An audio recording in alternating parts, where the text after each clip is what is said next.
Rusia está entrando en el colapso económico más severo desde que Vladimir Putin llegó al poder a principios del milenio, ya que se espera que las sanciones impuestas al país, después de que invadiera a Ucrania, golpeen con más fuerza y produzcan más daños que cualquier crisis anterior que haya enfrentado el llamado hombre fuerte de Rusia. Lo que vamos a analizar en este informe demuestra la vulnerabilidad de la economía rusa, siendo el país más grande del mundo, pero con una economía muy pequeña. Y hay muchos agravantes que conducen a la mala situación económica de Moscú. Pero en este informe estaremos tocando al menos 2 o 3 que han impedido el avance y el desarrollo de la economía rusa, los cuales estaremos analizando a lo largo de este informe. Y mucho ojo con esta pregunta: ¿cómo se explica que la inflación en Rusia esté disparada mientras el rublo gana valor frente al dólar? Podrías decir que quienes afirman que Rusia está en una grave situación económica están locos, pero te aseguro que hay una explicación para ello. ¿Quieres conocer cuáles son esos 2 agravantes que están hundiendo la economía rusa desde hace varios años y que además contribuyen al desastre de uno de los países más ricos en petróleo?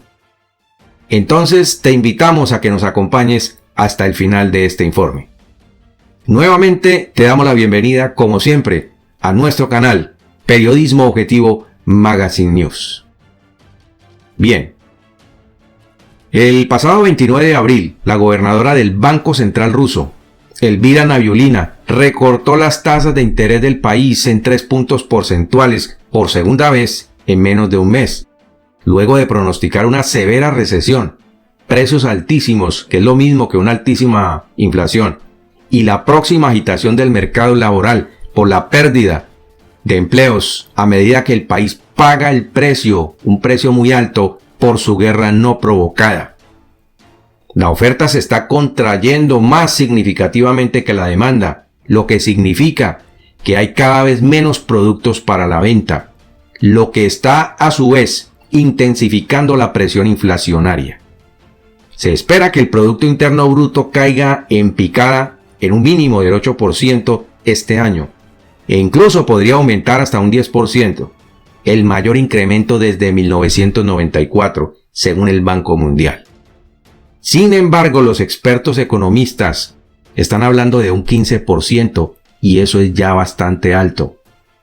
Nabiullina descartó la cifra optimista del PIB del primer trimestre del gobierno ruso, que mostró una expansión del 3.7%, como nada más que un efecto temporal impulsado por las personas que se abastecían de bienes antes de que desaparezcan, es decir, que se debió a la compra compulsiva de productos por temor a la escasez.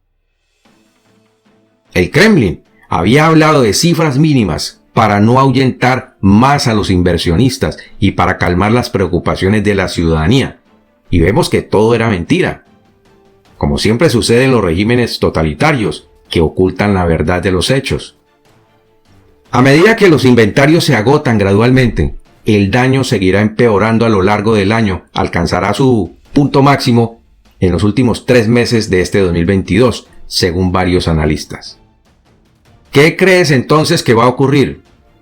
Vamos a verlo. El líder ruso quiere distorsionar ante el mundo la verdadera situación de los ciudadanos rusos. Por eso tiene absolutamente controlada la información, tanto de la situación de la guerra como de las cifras económicas.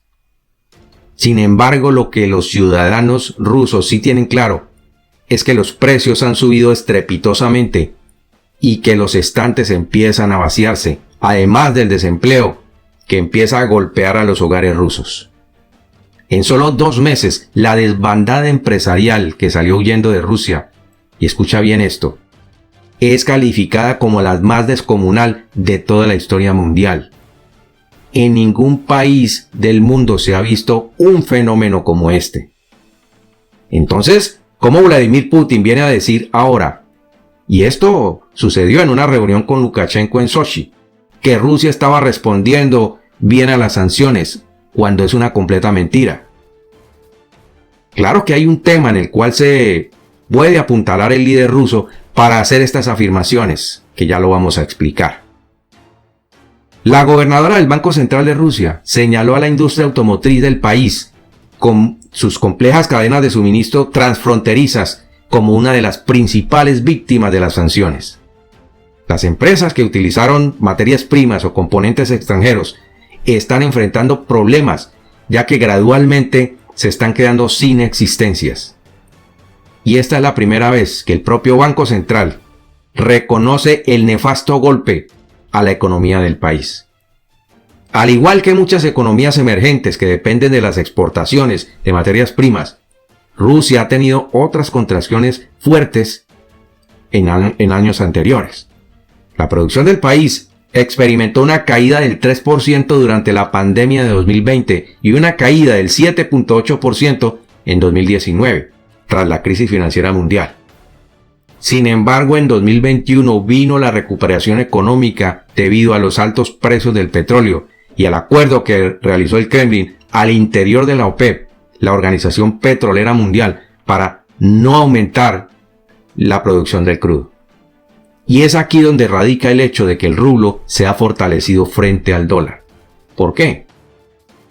Pues porque en primer lugar, Moscú ha dejado de importar materias primas para su producción nacional, lo cual es nefasto.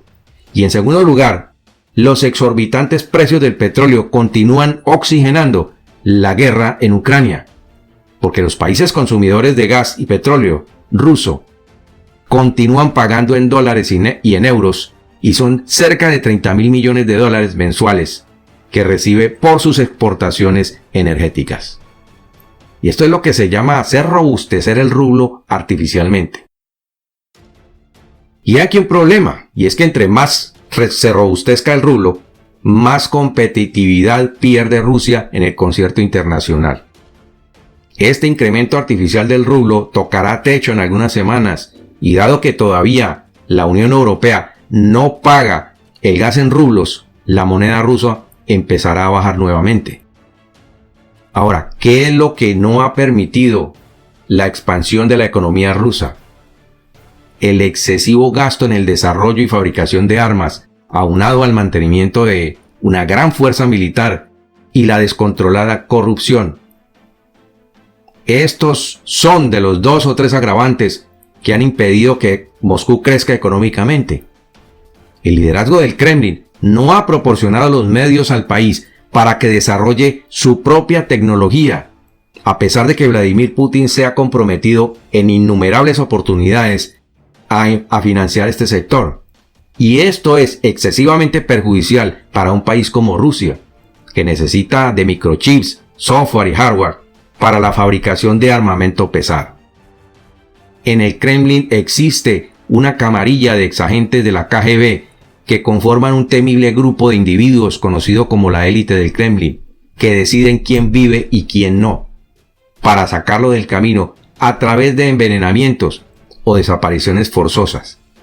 Y claro que Alexei Navalny trataron de envenenarlo en Alemania, pero ya estando en Rusia, lo encarcelaron para evitar ruido en la comunidad internacional, debido a que es una figura líder de la oposición.